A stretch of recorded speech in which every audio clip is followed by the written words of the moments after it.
There is a place in Salem, Massachusetts, a road most people never travel. Locals call it Blackwater Road. No streetlights, no pavement, just a long, shadowy path swallowed by thick forest.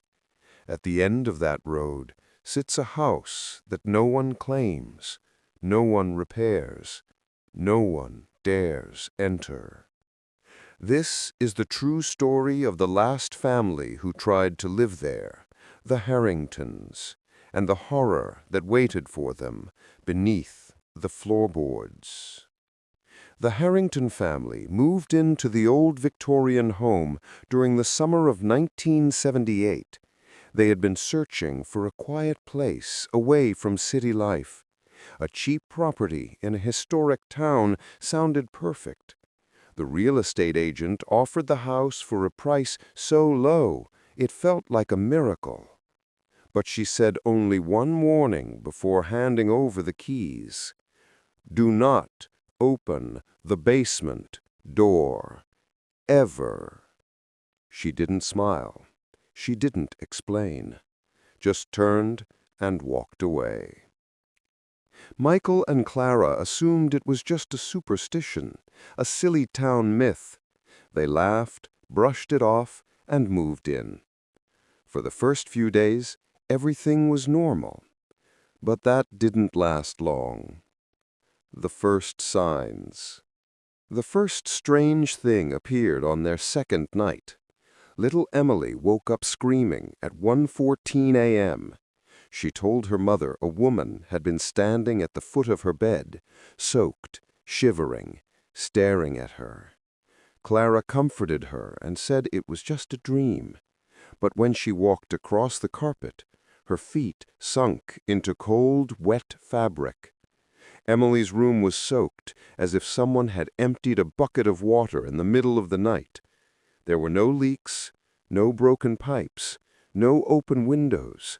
Just a pool of dark, icy water that smelled like the bottom of a lake. They cleaned it, dismissed it, and went back to bed. But trouble returned the next evening. Jacob complained that he couldn't sleep.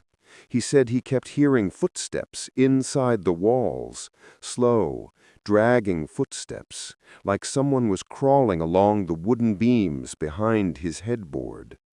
Michael checked the entire wall. He expected rats or raccoons, but the walls were empty.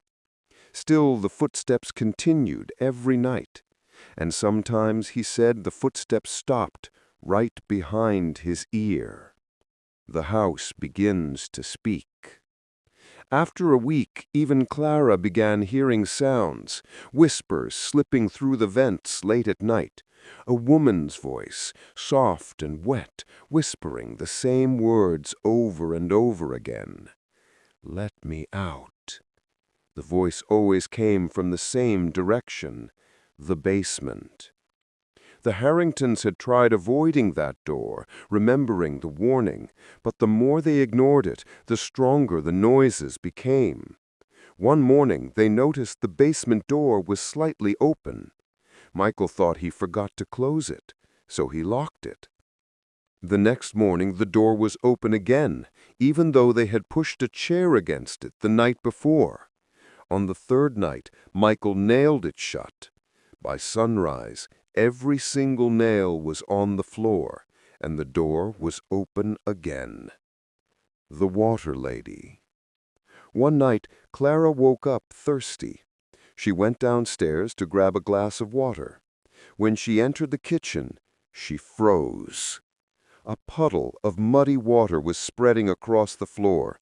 The faucet was running on its own. The water was dark brown, almost black.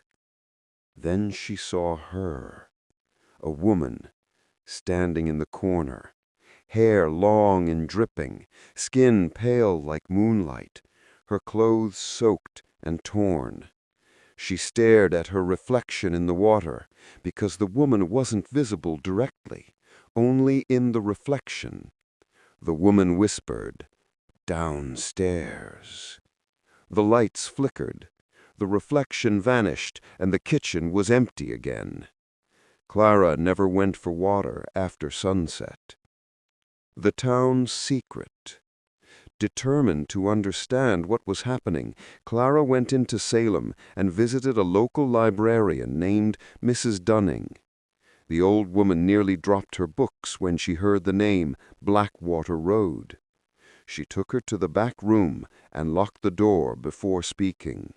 She revealed that in 1923 the house was owned by a woman named Marianne Cole, known for practicing dark rituals involving water and mirrors. One stormy night, Marianne disappeared. The town thought she drowned in the nearby swamp, but when her body was found years later, she wasn't in water. She was discovered sealed inside one of the basement walls, her nails bloody, indicating she was alive when she was trapped there. Mrs. Dunning said the townspeople believed Marianne's spirit never left. They believed she was still trying to escape, and sometimes she chose someone to take her place. Clara left the library shaking. When she returned home, she noticed something chilling. Every window of the house was fogged up, and on the fogged glass someone had traced a message. "Let me out." That final week. From that day forward, the house stopped hiding its intentions. Every night at exactly 3:17 a.m., the faucets turned on by themselves, flooding the floors with dark water. Footsteps echoed through the walls, and the basement door swung open aggressively. Michael tried recording the noises, but every recording came out silent, except for one night when the tape captured a woman humming a lullaby that ended with a scream. The children grew pale and exhausted. Emily refused to sleep in her room. Jacob began sleepwalking toward the basement door every night, as if something was calling him. Clara caught him just inches away from stepping inside. That night, she told Michael, "We're leaving tomorrow, first thing." He agreed. But the house had other plans. The final night. On their last night, a violent storm struck. Thunder shaking the windows, rain slamming the roof. The power in the house died completely. Michael grabbed a flashlight and went to check on the kids. That's when he heard it, a wet, dragging sound coming from the basement door. Slowly, steadily, climbing the stairs. The doorknob twisted.